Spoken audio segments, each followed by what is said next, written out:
Nampally forensic science laboratory అగ్ని ప్రమాద ఘటనపై దర్యాప్తు కొనసాగుతోంది. మరోసారి central FSL, Nagpur fire expert బృందాలు తనిఖీలు చేస్తున్నాయి. తగలబడిన మెటీరియల్ శాంపిల్స్ ను సేకరిస్తున్నాయి సిఎఫ్ఎస్ఎల్ బృందాలు. ఇక ప్రమాదానికి గల కారణాలపై వివరాలు ఆరా తీస్తున్నారు నాగపూర్ ఫైర్ ఎక్స్పర్ట్స్. ఎఫ్ఎస్ఎల్లో ఉన్న ఎలక్ట్రిసిటీ కేబుల్ లైన్ పరిశీలించారు. పాత ఎలక్ట్రిక్ వైర్ల ద్వారానే షార్ట్ సర్క్యూట్ జరిగిందా అనే కోణంలో దర్యాప్తు చేపడుతున్నారు.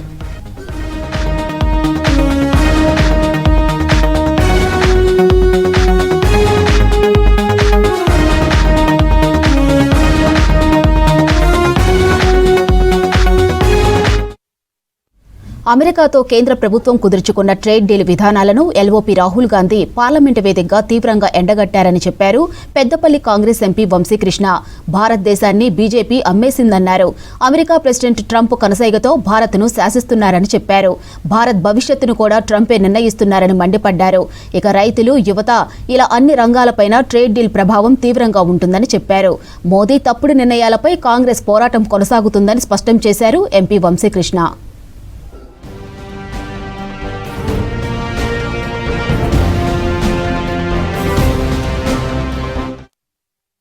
एक्चुअली राहुल गांधी जी ने जो बात रखी, एक ही पॉइंट पे इस पूरे बजट को सम अप कर सकते हैं कि भाजपा पार्टी ने, ये गवर्नमेंट ने भारत देश को बेच दिए.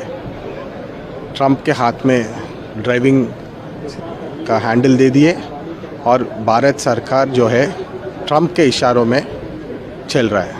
This is what our LOP Rahul Gandhi raised today.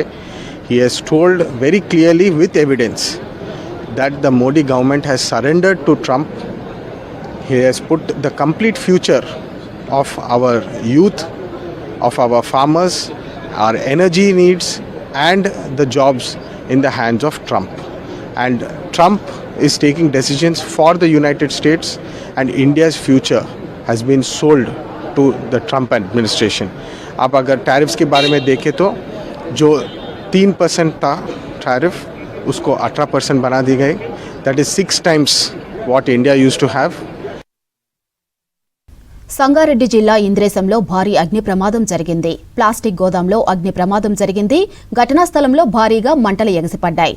ఆ ప్రాంతంలో దట్టగా పొగలు కమ్ముకున్నాయి. స్థానికుల సమాచారంతో అగ్నిమాపక సిబ్బంది ఘటనా స్థలానికి చేరుకొని మంటలు ఆర్పారు.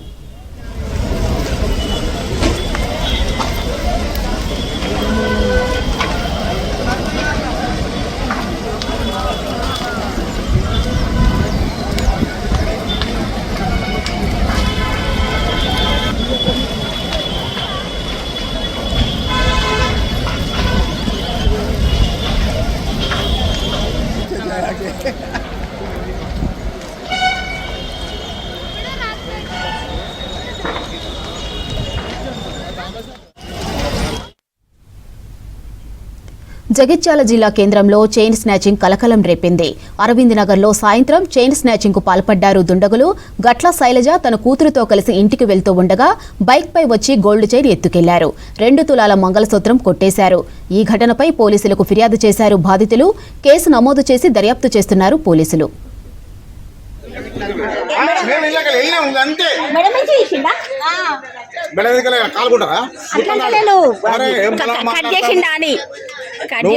అందు గురించి అడిగినా కదా. ఇదే జాగా అడిగినా జరిగింది. నేను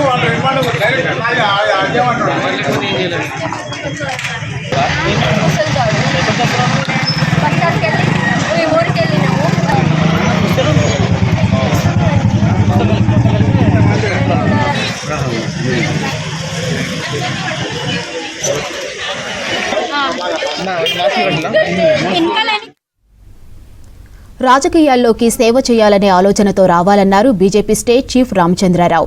రాజకీయాల్లో విద్వేషాలు, అసభ్య పదజాలం ఉండకూడదన్నారు. ఈ రోజుల్లో రాజకీయ నేతలు హంగు ఆర్భాటాలతో హడావిడి చేస్తున్నారన్నారు.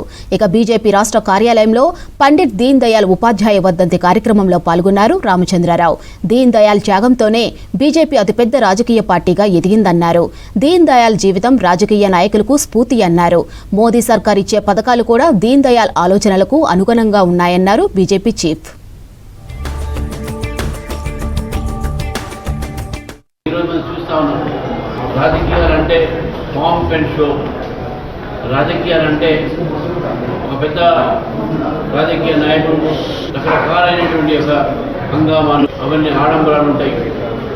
కానీ ఒక రాజకీయాల్లో సేవ కోసం రావాలి, సేవ చేయాలి అనే భావంతోనే రాజకీయాలు ఉండాలి.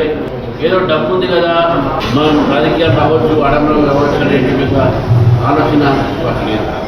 ముఖ్యంగా దీన్ దయాళ్ ఉపాధ్యాయ గారి యొక్క ఆలోచన ఏదో ఆ ఆలోచనని ఇప్పుడున్న ఏ పార్టీ చేసిన రాజకీయ నాయకులు వారి జీవితాన్ని తాను నేర్చుకోవాలి, ఆ ఒక మార్గంలో నడవాలని చెప్పేసి కూడా అవసరం ఈరోజు ఉందని చెప్పి నేను భావిస్తున్నాను.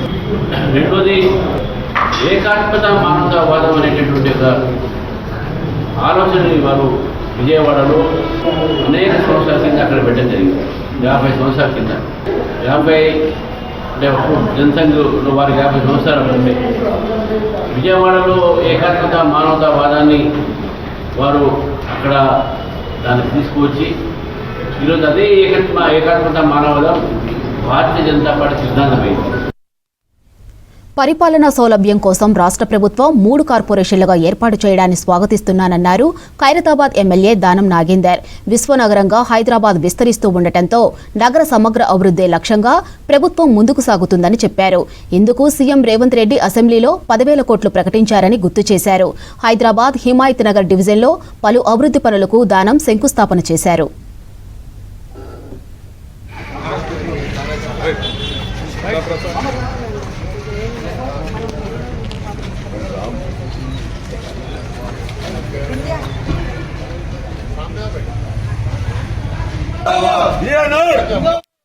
పెద్ద ఎత్తున ఈ జరగబోతున్నటువంటి ఎన్నికల్లో ఈరోజు ఎన్నికల్లో పార్టిసిపేట్ చేస్తున్న వారందరూ కూడా మరి ప్రభుత్వాన్ని బలోపేతం చేయడానికి అందరూ ముందుకు వస్తున్నారని కనబడుతుంది. మూడుగా డీసెంట్రలైజేషన్ ఆఫ్ పవర్ అనేది చాలా మంచిది. ఎందుకంటే జరిగిన ఇప్పుడు హైదరాబాద్ సిటీ మీరు చూసినట్టయితే 2,000 పైచీలకు స్క్వేర్ కిలోమీటర్స్ అయింది కాబట్టి, అంటే 2,600 దగ్గర అనుకుంటాను నేను. ఉన్నప్పుడు అభివృద్ధి జరగాలి. ఎందుకంటే హైదరాబాద్ సిటీ ఒక విశ్వనగరంగా ఈరోజు పేరు పొందింది కాబట్టి దీనికి కావాల్సినటువంటి నిధుల విషయంలో ముఖ్యమంత్రి గారు స్వయాన అసెంబ్లీలోనే ప్రకటించారు 10,000 కోట్ల రూపాయలు ఇచ్చేటువంటి కార్యక్రమం. కానీ అందుకనే అభివృద్ధి అన్ని ప్రాంతాల్లో జరగాలి. ఒకే ప్రాంతంలో అభివృద్ధి జరుగుతుంది కాబట్టి మిగతా ప్రాంతాలు నిర్లక్ష్యానికి గురవుతుంది అనేటు ఒక ఆవేదన ప్రజల్లో ఉంది. కాబట్టి ఈరోజు 3 కార్పొరేషన్లు చేయడం అనేది, ఒకటి మన మల్కాజ్గిరి కానీ, ఒకటి గ్రేటర్ హైదరాబాద్ కానీ, లేకపోతే మళ్ళీ ఇక్కడ ఉన్నటువంటి శరీలింగమల్లి సైబరాబాద్ కానీ 3 జోన్లు చేయడం అనేది, దీనికి మళ్ళీ ఒక స్పెషల్ ఆఫీసర్ జయశ్రాంజన్ గారిని పెట్టడం, 3 చైర్మన్ మన కమిషనర్లు ఇవ్వడం.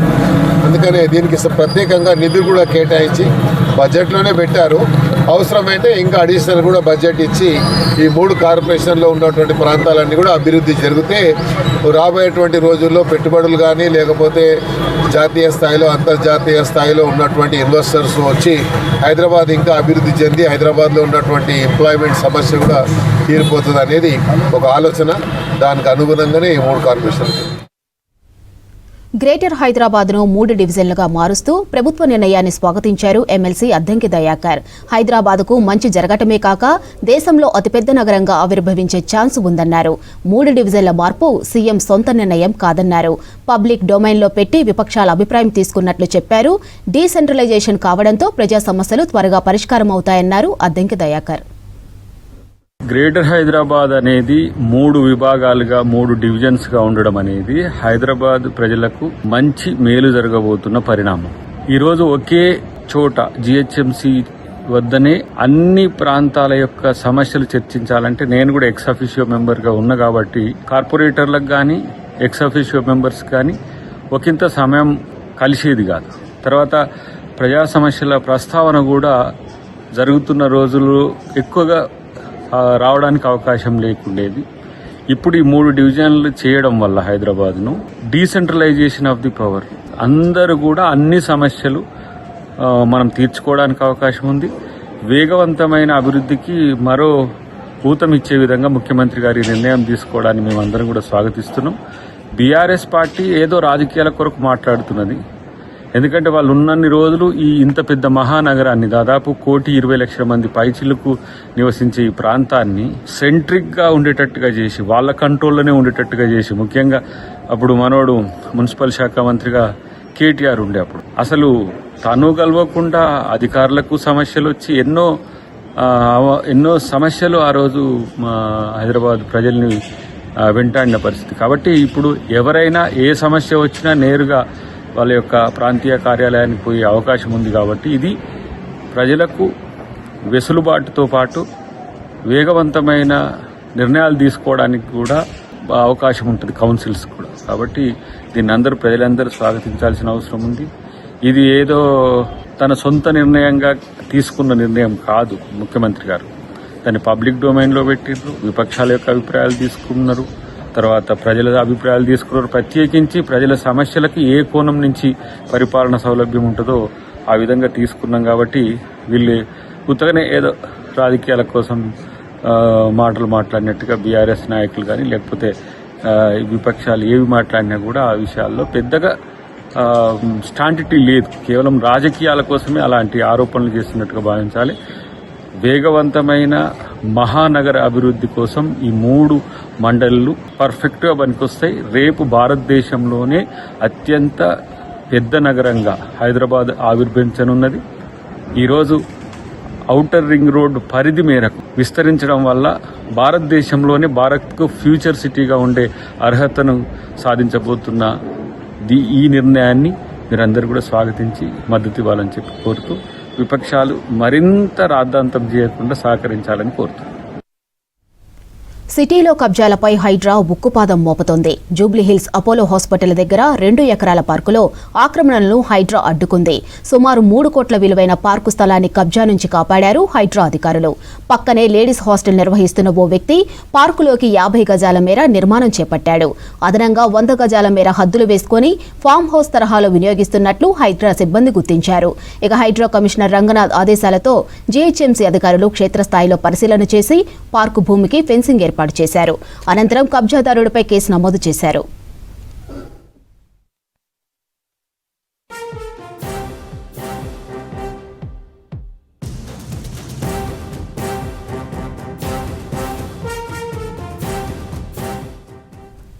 హైటెక్స్ ఎగ్జిబిషన్ సెంటర్ సమీపంలోని ఖానామెట్లో 5 ఎకరాల భూమిని హైడ్రా కాపాడింది. 5 ఎకరాల భూమిని గతంలో ఆల్ ఇండియా వెలమ సంఘానికి ప్రభుత్వం కేటాయించింది. ఈ కేటాయింపులపై అభ్యంతరాలతో హైకోర్టు స్టే విధించింది. హైకోర్టు స్టే నేపథ్యంలో భూమి వెనక వైపు నుంచి మట్టిపోస్తూ ఆక్రమణకు యత్నించారు కబ్జాదారులు. హైడ్రా ప్రజావాణిలో ఫిర్యాదుతో క్షేత్రస్థాయిలో పరిశీలించి 5 ఎకరాలకు ఫెన్సింగ్ ఏర్పాటు చేశారు.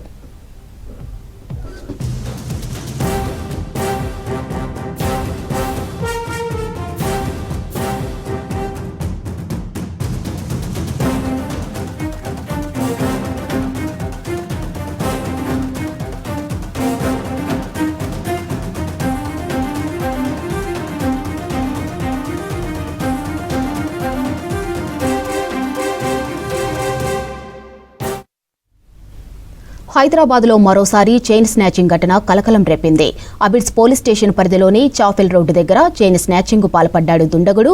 ఖమ్మం జిల్లాకు చెందిన శిరీష కొంతకాలంగా అబిడ్స్ చాఫెల్ రోడ్లోని మల్లారెడ్డి హాస్పిటల్లో స్టాఫ్ నర్సుగా పనిచేస్తోంది. హాస్పిటల్ నుండి తన హాస్టల్కు వెళ్తూ ఉండగా బైక్పై వచ్చిన దుండగుడు యువతి మెడలో ఉన్న 2.5 తులాల చైన్ లాక్కొని బైక్పై పరారయ్యాడు. ప్రతిఘటించిన శిరీష చెయ్యి, మొహానికి గాయాలయ్యాయి. ఇందుకు సంబంధించిన విజువల్స్ సీసీ ఫుటేజ్లో చిక్కాయి.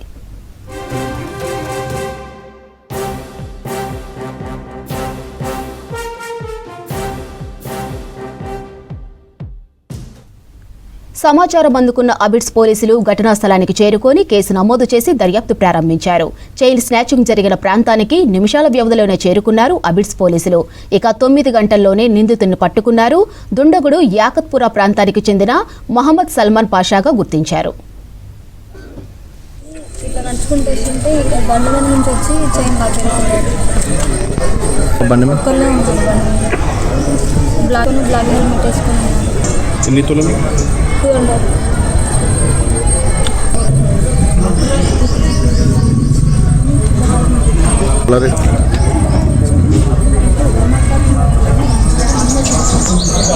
హాస్టల్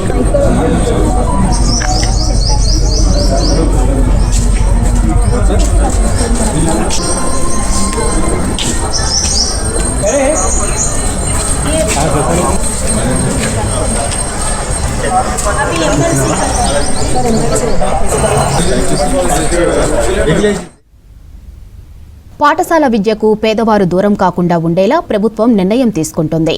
ప్రతి పేద మధ్యతరగతి విద్యార్థులకు బస్తీలోనే అంతర్జాతీయ ప్రమాణాలతో కూడిన విద్యను అందించేందుకు రాష్ట్ర ప్రభుత్వం శ్రీకారం చుట్టింది. ఔటర్ రింగ్ రోడ్ లోపల జనసాంద్రత ఎక్కువగా ఉండి ప్రభుత్వ స్కూళ్లు తక్కువగా ఉన్న ప్రాంతాల్లో కొత్తగా 23 స్కూళ్లను ఏర్పాటు చేయాలని నిర్ణయించింది.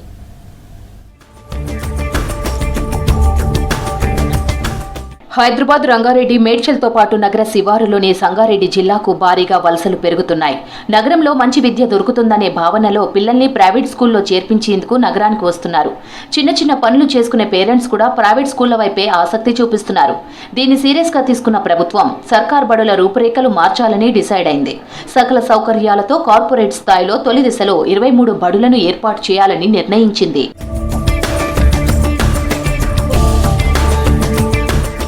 ఆయా బడుల్లో digital class rooms, computer labs, విశాలమైన లైబ్రరీ, ప్లే గ్రౌండ్స్ వంటివి ఏర్పాటు చేసి క్వాలిటీ ఎడ్యుకేషన్ అందించనున్నారు. ప్రస్తుతం 23 స్కూళ్లతో మొదలుపెట్టి భవిష్యత్తులో దశల వారీగా మరిన్ని స్కూళ్లను విస్తరించాలని ప్రభుత్వం యోచిస్తోంది. హైదరాబాద్, రంగారెడ్డి, మేడ్చల్, సంగారెడ్డి జిల్లాల పరిధిలో మొత్తం 23 ప్రాంతాల్లో ఈ పనులు చేపట్టనున్నారు. ఇందులో 12 చోట్ల కొత్త భవనాలు నిర్మిస్తుండగా 11 చోట్ల హైస్కూళ్లు, జూనియర్ కాలేజీలుగా అప్గ్రేడ్ చేయనున్నారు.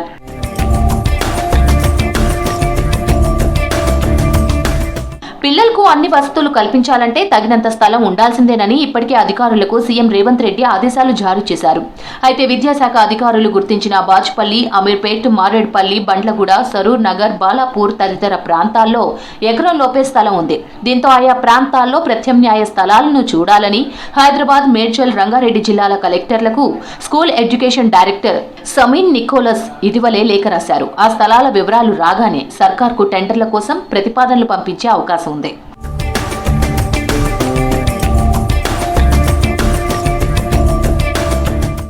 ప్రస్తుతం గ్రేటర్ విస్తరిస్తున్న తరుణంలో సర్కార్ నిర్ణయంతో పేద పిల్లలకు నాణ్యమైన విద్య లభిస్తుందంటున్నారు ఉపాధ్యాయులు, ఉపాధ్యాయ సంఘం నేతలు.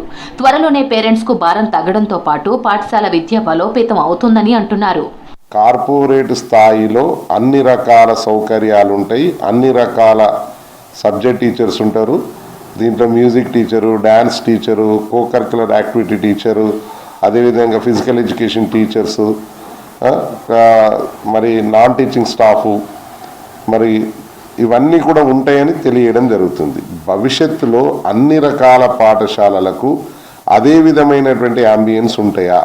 ఉంటే పర్వాలేదు. కానీ ఒకవేళ భవిష్యత్తులో దీని మెయింటెనెన్స్ కూడా ఈ విధంగా ఉండనట్టయితే ప్రస్తుతం బడుల వాతావరణం ఎలా ఉందో అదే విధమైన ప్రమాదం ఉండే అవకాశం ఉంది. ఒక నాణ్యమైన విద్య అందించే పాఠశాలలని దగ్గరలోకి, పేద విద్యార్థుల దగ్గరలో తీసుకురావడం అనడం నిజంగా మేము చాలా హర్షిస్తున్నాం, దీన్ని స్వాగతిస్తున్నాం. దీనికోసం మా ఉపాధ్యాయ లోకమంతా కష్టపడతామని కూడా ఈ సందర్భంగా తెలియజేస్తాం. ఇప్పటికే ప్రతి జిల్లాకు ఒక ఇంటిగ్రేటెడ్ రెసిడెన్షియల్ స్కూల్ ప్రకటించిన ప్రభుత్వం ఇప్పుడు ఓఆర్ఆర్ వెలుపల సర్కార్ కార్పొరేట్ స్కూల్స్ ప్రకటించడం మంచి పరిణామం అన్నారు విద్యావేత్తలు.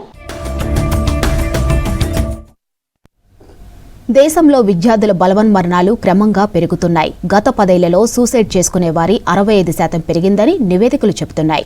చదువుల్లో పోటీతత్వంతో ఒత్తిడి పెరిగిపోవడం, అంచనాలు అందుకోవడంలో ఇబ్బందులు, నచ్చని వాటిని బలవంతంగా రుద్దటం వంటి వాటిని పిల్లలు ఎదుర్కోలేకపోతున్నట్టు తేలింది.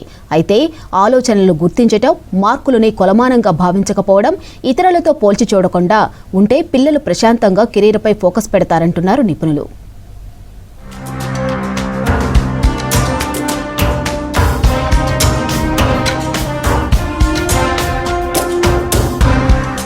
దేశవ్యాప్తంగా చదువుకునే పిల్లల్లో ఆత్మహత్య రేటు పెరుగుతోందని నేషనల్ క్రైమ్ రికార్డ్స్ బ్యూరో తెలిపింది.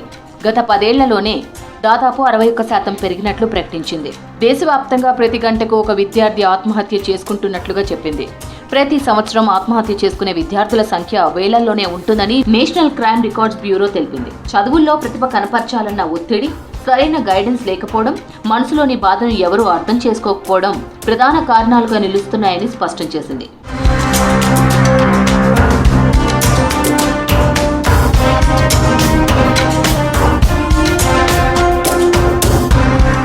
పెరిగిన సాంకేతికత విజ్ఞానం కూడా పిల్లల్లో విపరీత ఆలోచనలు పెరిగేందుకు కారణమైందంటున్నారు మానసిక నిపుణులు.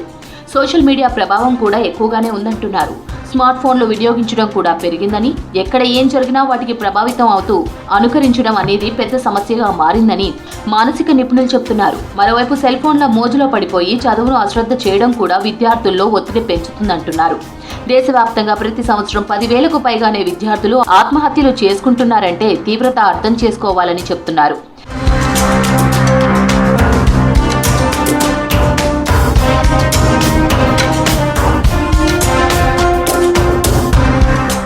చిన్నప్పటి నుంచే పిల్లలు స్మార్ట్ ఫోన్ను మితంగా వాడేలా చూసుకోవడం, మార్కులు, ర్యాంకులు గురించిన ఒత్తిడి లేకుండా చేయడం, భవిష్యత్ గురించి స్పష్టత ఉండేలా చూడటం, కెరియర్ గైడెన్స్, ఫలానా ఉద్యోగం చేయాలని రుద్దడం చేయొద్దంటున్నారు మానసిక నిపుణులు. పిల్లలు ఏం చెప్పినా పూర్తిగా విని సరైన సలహాలు ఇవ్వడంతో ప్రయోజనం ఉందని చెప్తున్నారు. ఏదైనా సమస్య వస్తే చెప్పుకునే అవకాశం తల్లిదండ్రులు ఇస్తే ఆత్మహత్య ఆలోచన రాదని నిపుణులు స్పష్టం చేస్తున్నారు.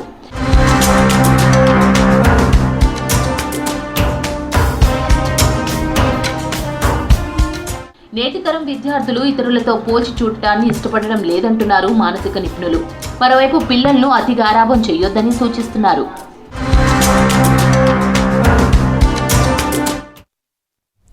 గరీబ్ నుంచి ధనవంతుల వరకు ఆశ్రయం ఇచ్చే నగరం హైదరాబాద్.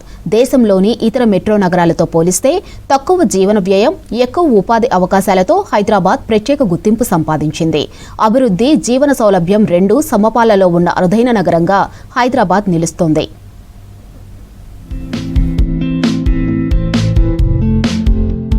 హైదరాబాద్ అంటే ఐటీ, ఫార్మా హబ్ మాత్రమే కాదు, నాణ్యమైన విద్య, వైద్యం, ఉపాధి అందించే మహానగరం. ఇక్కడ గరీబ్ నుంచి ధనవంతుల వరకు అందరూ జీవించొచ్చు. ఢిల్లీ, ముంబై, బెంగళూరు వంటి మహానగరాలతో పోలిస్తే ఇక్కడ మంచి వాతావరణం ఉంటుంది. దానికి మించి లివింగ్ కాస్ట్ కూడా చాలా తక్కువే. భారత్లో ఐటీ హబ్ అంటే టక్కున గుర్తుకొచ్చేది మన భాగ్యనగరమే.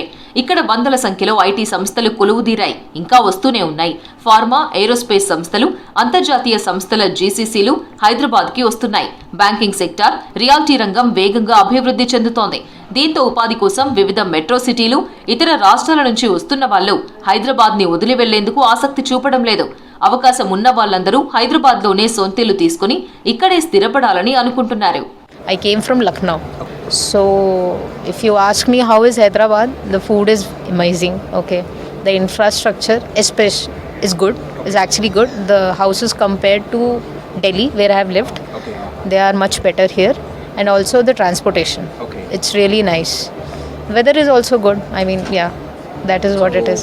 నార్త్ ఇండియా నుండి వచ్చే వీళ్ళందరూ కూడా హైదరాబాద్కి ఒకసారి వచ్చాక వాళ్ళు జాబ్ విషయంలో వచ్చినా కూడా ఇక్కడే సెటిల్ అయిపోతున్నారు. ఎందుకంటే ఇక్కడ ఇన్ఫ్రాస్ట్రక్చర్ చాలా బాగుంది, క్లైమేట్ చాలా బాగుంటుంది. మీకు ఇక్కడ మెడికల్ ఫెసిలిటీస్ కానీ, స్కూలింగ్, ఇవన్నీ చాలా బాగున్నాయి. నార్మల్ తక్కువ అమౌంట్తో కూడా బతకగలుగుతున్నారు ఇక్కడ కంపేర్ టు అదర్ సిటీస్తో. ట్రావెలింగ్ కూడా, ట్రాఫిక్ కూడా మిగతా సిటీస్తో పోలిస్తే కొంచెం కంఫర్టబుల్గా ఉంటుంది ఇక్కడ. లా అండ్ ఆర్డర్ పరంగా కూడా హైదరాబాద్కి మంచి పేరుంది. దేశంలోని ఇతర పెద్ద నగరాలతో పోలిస్తే భద్రత మెరుగ్గానే ఉంది. నైట్ లైఫ్ ఉన్న, శాంతి భద్రతల విషయంలో అదుపు తప్పని నగరంగా హైదరాబాద్ గుర్తింపు పొందింది. ఢిల్లీ, ముంబై, బెంగళూరు వంటి మెట్రో నగరాలతో పోలిస్తే హైదరాబాద్లో కాలుష్యం తక్కువగా ఉండడం, పీక్ అవర్స్లో కాస్త ట్రాఫిక్ ఉన్నా త్వరగానే క్లియర్ కావడం మరో ప్రత్యేకత. దీనికి తోడు హైదరాబాద్ అభివృద్ధికి రాష్ట్ర ప్రభుత్వం కృషి చేస్తూనే ఉంది. సిటీలో ట్రాఫిక్ ని మరింత తగ్గించేందుకు కనెక్టివిటీ రోడ్లు, ఫ్లైఓవర్లు, under పాస్లను నిర్మిస్తోంది.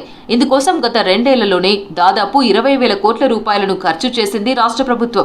We are not just building infrastructure, we are building a future Hyderabad which will be sustainable, smart and people-centric. Government, industry and citizens will shape Hyderabad into a truly world-class city. All these things, what all that we are trying to invest in the city with huge amounts in respect to areas. ఇండియాలో super city ఏదంటే హైదరాబాద్ అనేలా మారిపోయింది. దేశ రాజధాని ఢిల్లీ, ఆర్థిక రాజధాని ముంబైని దాటేసిన నగరం అభివృద్ధిలో దూసుకుపోతోంది. ఆకాశాన్ని తాకే భవంతులు, అబ్బురపరిచే ఫ్లైఓవర్లు, ఐటీ రంగానికి కేర్ ఆఫ్ గా ఉన్న హైదరాబాద్ మోస్ట్ సేఫెస్ట్ సిటీగాను గుర్తింపు సాధించింది. దానికి మించి బెస్ట్ లివబుల్ సిటీగా కూడా గుర్తింపు పొందింది. ఇక్కడ మరో ప్రధాన ఆకర్షణ అద్దె ఇల్లు, ఆఫీస్ రెంట్లు. ఇతర మెట్రో నగరాల్లో ఆకాశాన్ని తాకుతున్న అద్దెలతో పోలిస్తే హైదరాబాద్లో ఇప్పటికీ సామాన్యుడికి అందుబాటులోనే ఉన్నాయని చెప్పొచ్చు. సొంత ఇల్లు కొనాలనుకునే మధ్యతరగతి కుటుంబాలకు కూడా ముంబై, ఢిల్లీ, బెంగళూరుతో పోలిస్తే తక్కువ ధరలకే ఇండ్లు లభిస్తున్నాయి.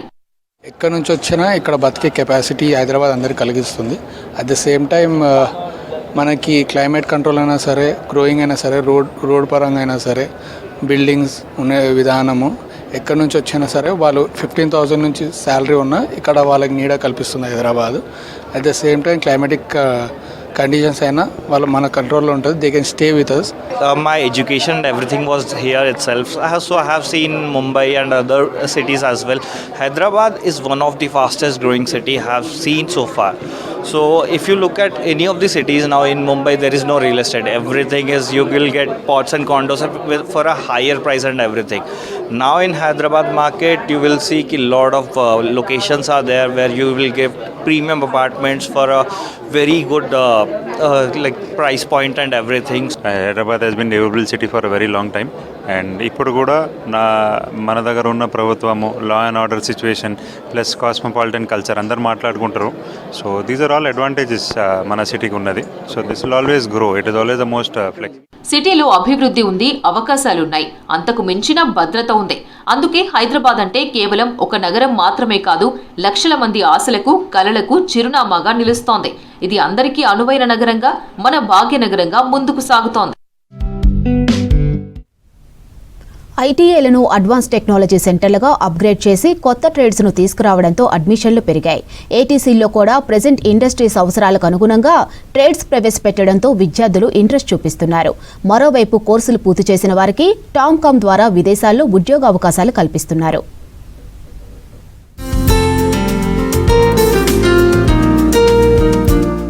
రాష్ట్ర ప్రభుత్వం గ్రామీణ ప్రాంత విద్యార్థులకు మెరుగైన శిక్షణ, ఉపాధి అవకాశాలు కల్పించడానికి ఐటీఐలను అడ్వాన్స్ టెక్నాలజీ సెంటర్లుగా అప్గ్రేడ్ చేసింది. రెగ్యులర్ ఐటీఐల్లో కూడా సిలబస్ను అప్గ్రేడ్ చేసి కంపెనీలకు అవసరమైన టెక్నాలజీపై విద్యార్థులకు శిక్షణ ఇస్తోంది. ఏటీసీల్లో కొత్త ట్రేడ్స్, రెగ్యులర్ కోర్సులపై ప్రభుత్వం స్పెషల్ ఫోకస్ చేసి దాదాపు అన్ని సెంటర్లలో 100% అడ్మిషన్లు పూర్తి చేశారు.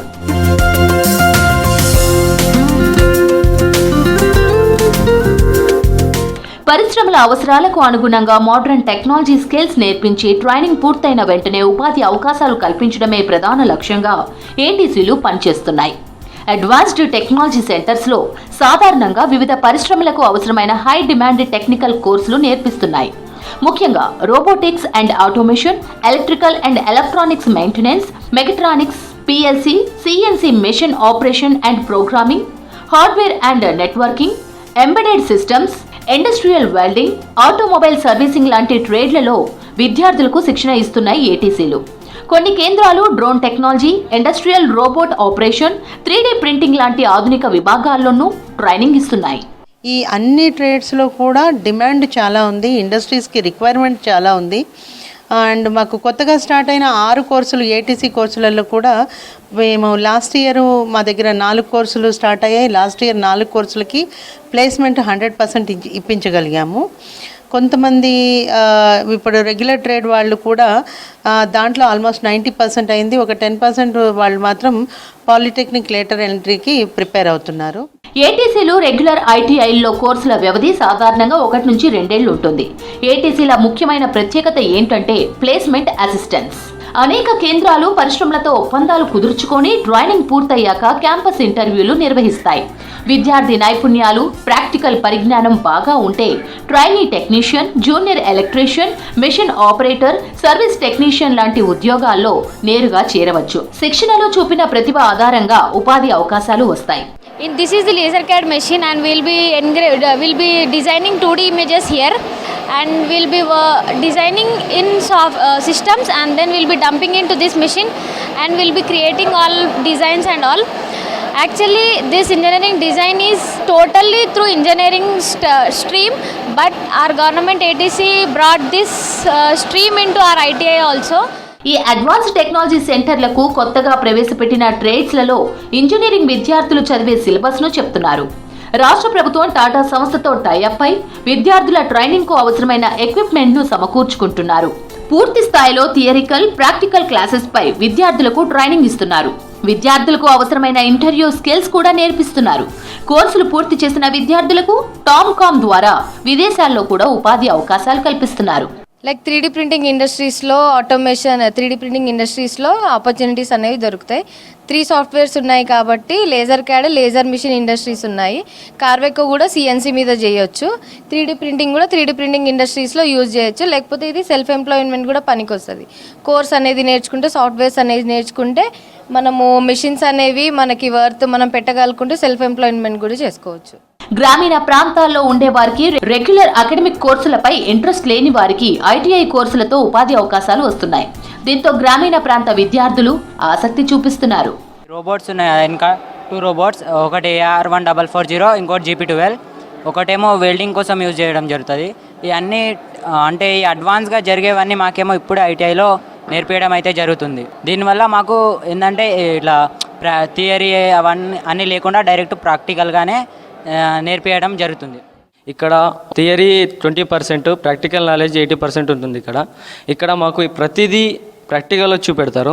ప్రాక్టికల్గా చూపెడతారు. పర్ఫెక్షన్ ఉంటుంది ఇక్కడ మొత్తం ఎలాంటి రెజిస్టర్ల గురించి, డయట్ల గురించి మొత్తం పర్ఫెక్షన్. మొత్తం బిల్డింగ్ వైరింగ్, హౌస్ వైరింగ్, మొత్తం బోర్డ్ వైరింగ్, ఏదేమేమి పనిచేస్తుంది, కరెంట్లో ఏమేమి ఉంటుంది, మొత్తం ప్రాక్టికల్గా చెప్తారు మాకు. ప్రభుత్వం కూడా ప్రతి నియోజకవర్గానికి 1 చొప్పున ATC ఏర్పాటు చేయాలని భావిస్తోంది. ఇప్పటికే 65 ATCలను ఏర్పాటు చేసింది. 2వ విడతలో మిగిలిన ATCలు ఏర్పాటు చేయనుంది ప్రభుత్వం. దీంతో మరింత మంది విద్యార్థులకు ఉపాధి అవకాశాలు లభించనున్నాయి. బంగారం ధరలు ఆకాశాన్ని తాకుతున్న తరుణంలో తక్కువ ఖర్చులో బంగారు ఆభరణాలు వస్తున్నాయంటే ఎవరు వద్దనుకుంటారు? ముక్కు పుడక నుంచి వడ్డానం వరకు అన్ని ఆభరణాలు 6 తులాల్లోనే లభిస్తాయంటే నమ్ముతారా? కానీ ఇది నిజం. ఇప్పుడు కట్టు బంగారంకి మస్తు డిమాండ్ ఏర్పడింది. 100 ఏళ్ల నాటి ఈ బంగారం మళ్లీ ట్రెండింగ్లోకి వచ్చింది. అసలు ఏంటి కట్టు బంగారం? తక్కువ ఖర్చులో తక్కువ గ్రాముల్లో 24 క్యారెట్స్ బంగారం నిజంగా లభిస్తుందా? చూద్దాం.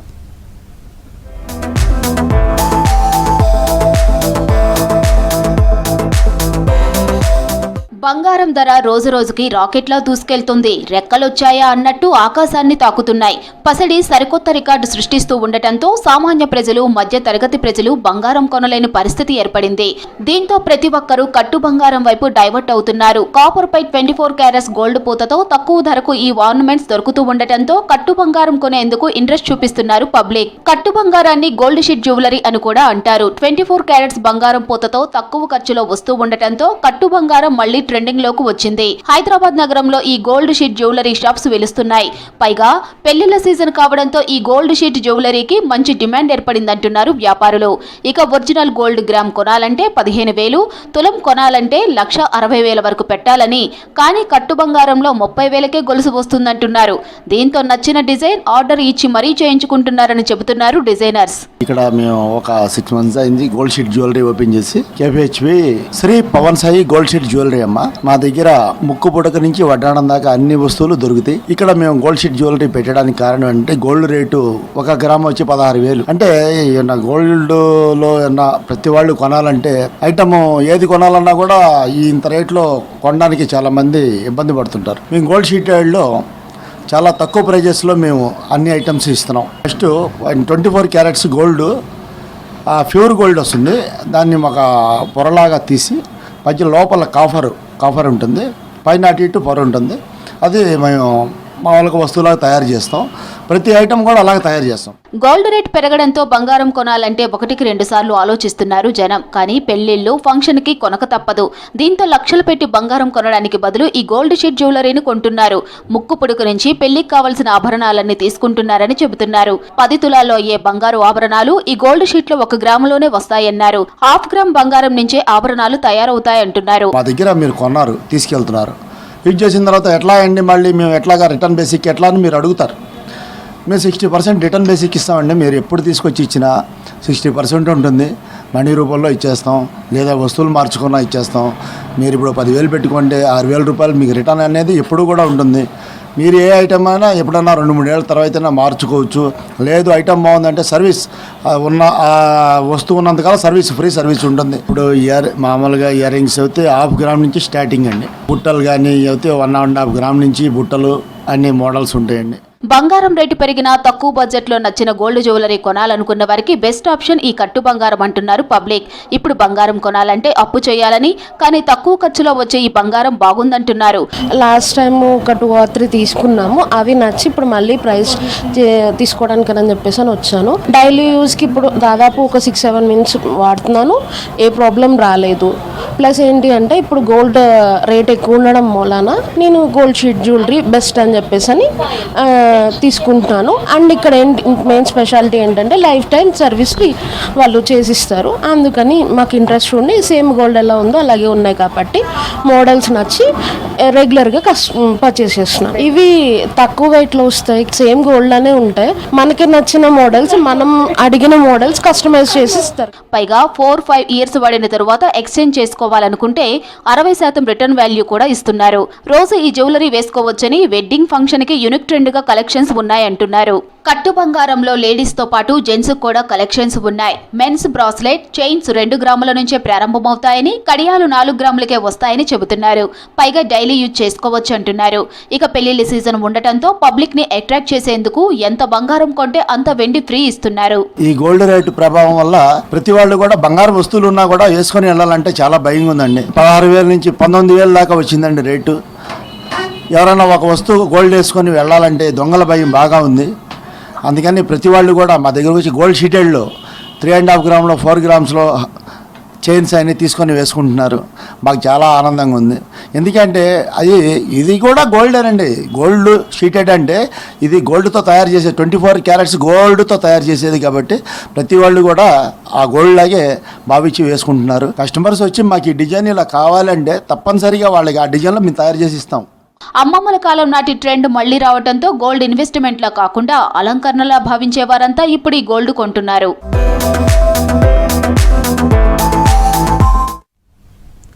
గోల్కొండ కోట నుంచి కుతుబ్ షాహీ ట్యూబ్స్ వరకు హెచ్ఎండిఏ ప్రతిష్టాత్మకంగా ఏర్పాటు చేయనున్న రోప్వే ప్రాజెక్టుకు ఆదిలోనే కష్టాలు ఎదురవుతున్నాయి. భూసేకరణకు ఇబ్బందిగా మారింది. లంగర్ హౌస్ ఆర్మీ సిబ్బంది గోల్కొండ కోట చుట్టూ ఫైరింగ్ ట్రైనింగ్ ఇస్తుంది. దీంతో రోప్వేకు ఆటంకాలు ఎదురవుతున్నాయి.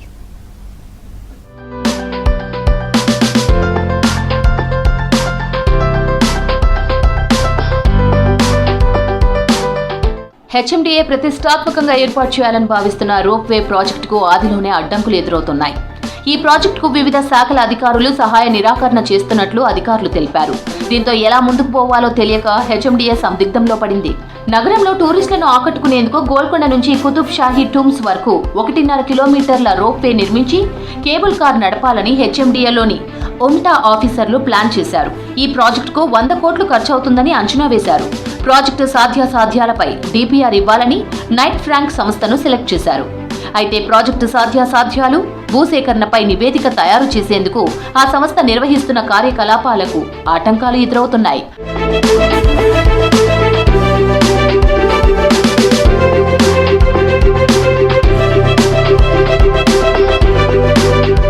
గోల్కొండ నుంచి కుతుబ్ షాహీ టూమ్స్ వరకు భూసేకరణ కష్టమైన వ్యవహారంగా మారింది. ఎందుకంటే లంగర్ హౌస్ లో ఆర్మీ ఆర్టిలరీ సెంటర్ ఉంది. ఇక్కడ ఆర్మీ సిబ్బంది గోల్కొండ కోట చుట్టూ ఫైరింగ్ తదితర ట్రైనింగ్ లో పాల్గొంటారు. దీంతో రక్షణ శాఖ అధికారులు కనీసం చర్చలు జరపడానికి కూడా ఇష్టపడడం లేదు. వీటితో పాటు ఆర్కియాలజీ, R&B డిపార్ట్మెంట్లు కూడా సర్వే పనులకు సహకరించడం లేదు.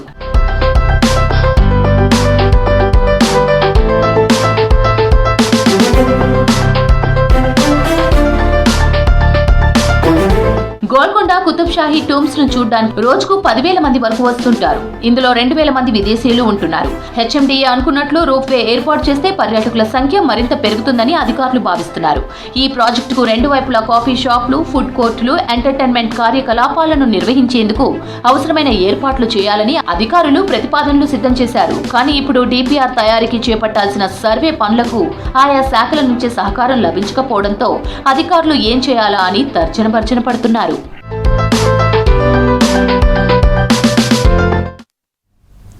మున్సిపల్ ఎన్నికల్లో విచ్చలవిడిగా డబ్బులు పంపిణీకి పలువురు ఎత్తించినట్లు గుర్తించామన్నారు పోలీసులు. పలు ప్రాంతాల్లో భారీగా నగదును పట్టుకున్నట్లు తెలిపారు. ఆధారాలు చూపించి డబ్బులు తీసుకెళ్లాలన్నారు. మరికొన్ని ప్రాంతంలో పోలీసులు బీఆర్ఎస్ నేతలకు సపోర్ట్ చేస్తున్నారని కాంగ్రెస్ నేతలు ఆరోపించారు. డబ్బులు పంచుతున్నా పట్టించుకోవడం లేదని ఆరోపించారు. దీంతో పలు ప్రాంతాల్లో ఉద్రిక్తత నెలకొంది.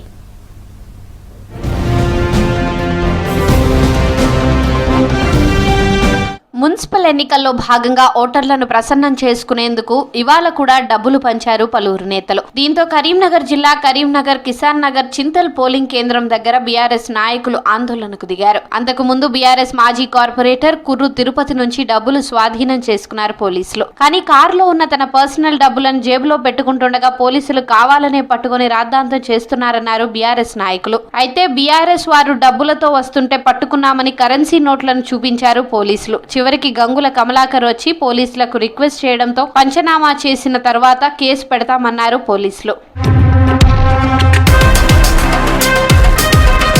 ఆదిలాబాద్ పట్టణంలోని రామ్నగర్ 11వ వార్డు పోలింగ్ కేంద్రంలో ఉద్రిక్తత చోటు చేసుకుంది. ఓటు వేసేందుకు వచ్చిన సమయ పర్వీన్ ను పోలీసులు తనిఖీలు చేశారు. ఆమె దగ్గర కత్తి ఉన్నట్లు గుర్తించారు. పోలీసులు కత్తిని స్వాధీనం చేసుకుని ఆమెను మావల పోలీస్ స్టేషన్ కు తరలించారు. పోలింగ్ సెంటర్ దగ్గరకు ఆయుధంతో మహిళ రావడంతో ఓటర్లు భయాందోళనకు గురయ్యారు. పోలీసులు కేసు నమోదు చేసి దర్యాప్తు చేపట్టారు.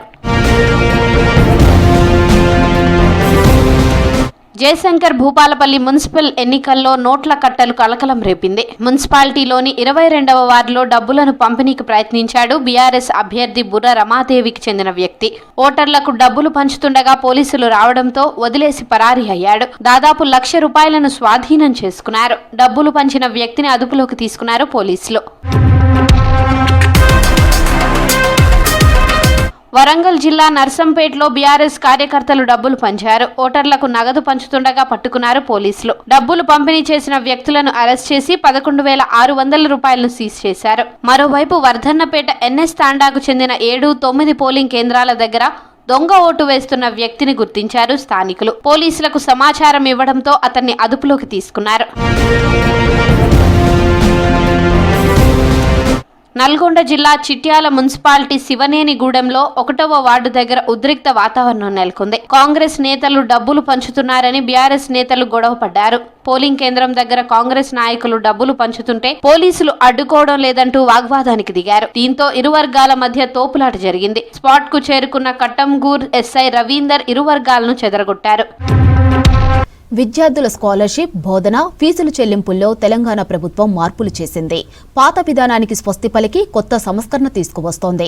ఇప్పటి వరకు విద్యార్థుల ఫీజులు, స్కాలర్షిప్లు కాలేజీల బ్యాంక్ అకౌంట్లో జమ చేస్తూ వచ్చారు. అయితే తాజాగా ఈ మొత్తాలను విద్యార్థుల బ్యాంక్ ఖాతాలలో జమ చేయాలని ప్రభుత్వం నిర్ణయం తీసుకుంది.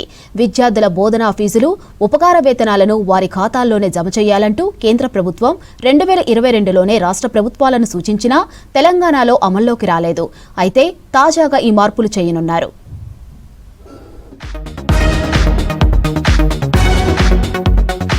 ఎస్సీ సామాజిక వర్గానికి చెందిన విద్యార్థులకు తెలంగాణ ప్రభుత్వం స్కాలర్షిప్స్ విడుదల చేసింది.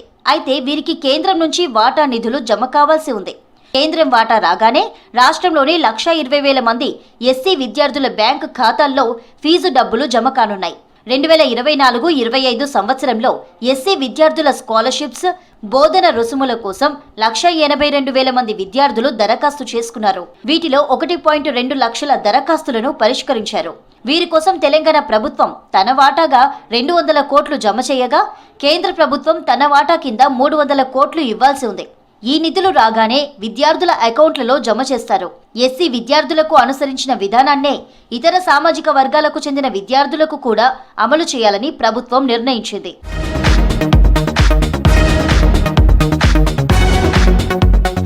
ప్రస్తుత స్కాలర్షిప్స్, ఫీజుల కోసం ప్రతి సంవత్సరం సుమారుగా 12,50,000 మంది విద్యార్థులు ప్రభుత్వానికి దరఖాస్తు చేసుకుంటున్నారు. వీటి కోసం ప్రభుత్వం ప్రతి ఏటా 2,500 కోట్ల వరకు కేటాయింపులు చేస్తోంది. ఎస్సీ, ఎస్టీ సామాజిక వర్గ విద్యార్థులకు కేంద్రం తన వాటాను అందిస్తున్నప్పటికీ బీసీ, మైనార్టీ సామాజిక వర్గాలకు చెందిన విద్యార్థులకు మాత్రం రాష్ట్ర ప్రభుత్వమే నిధులు సమకూర్చుతోంది. అయితే గతంలో విద్యార్థులు చదువుతున్న కాలేజీ యాజమాన్యాల అకౌంట్లలో స్కాలర్షిప్లు, ఫీజుల బకాయిలు ప్రభుత్వం వేసేది.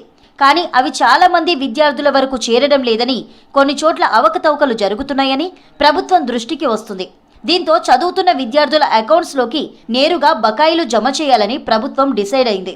వచ్చే విద్యా సంవత్సరం నుంచి దీన్ని పకడ్బందీగా అమలు చేయాలని విద్యాశాఖకు ప్రభుత్వం ఆదేశాలు జారీ చేసింది. ఇక ఇటు విద్యార్థులకు టైంకు స్కాలర్షిప్లు, ఫీజుల బకాయిలు అందే విధంగా చర్యలు చేపట్టింది సర్కార్.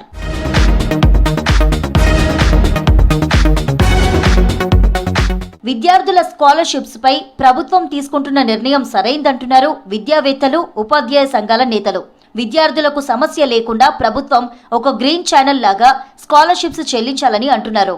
అప్పుడే పేద మధ్యతరగతి విద్యార్థులు పెద్ద ఎత్తున ప్రభుత్వ విద్యా సంస్థల్లో చేరేందుకు ఆసక్తి చూపుతారంటున్నారు. తెలంగాణ రాష్ట్ర ప్రభుత్వం సంక్షేమ హాస్టల్లో, గురుకులాల్లో చదివేటువంటి విద్యార్థులందరికీ పాకెట్ మనీ కానీ, స్కాలర్షిప్స్ కానీ వాళ్ళ వ్యక్తిగత ఖాతాల్లో జమ చేయాలని చెప్పేసి నిర్ణయం తీసుకుంది. ఈ నిర్ణయాన్ని స్వాగతిస్తూ ఉన్నాం.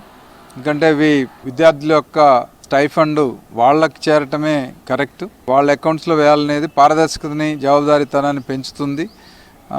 ఏదైనా మాల్ ప్రాక్టీసెస్ని కంట్రోల్ చేసే అవకాశం ఉంది. రాష్ట్ర ప్రభుత్వం వాళ్ళ అవసరానికి తగ్గట్టుగా 3 నెలలకోసారి క్వార్టర్లీగా ఇచ్చేట్టుగా ఉండాలి తప్ప మొత్తం సొమ్ము ఒకేసారి సంవత్సరం అయిపోయిన తర్వాత ఇద్దామనుకుంటే దానివల్ల ఉపయోగం లేదు.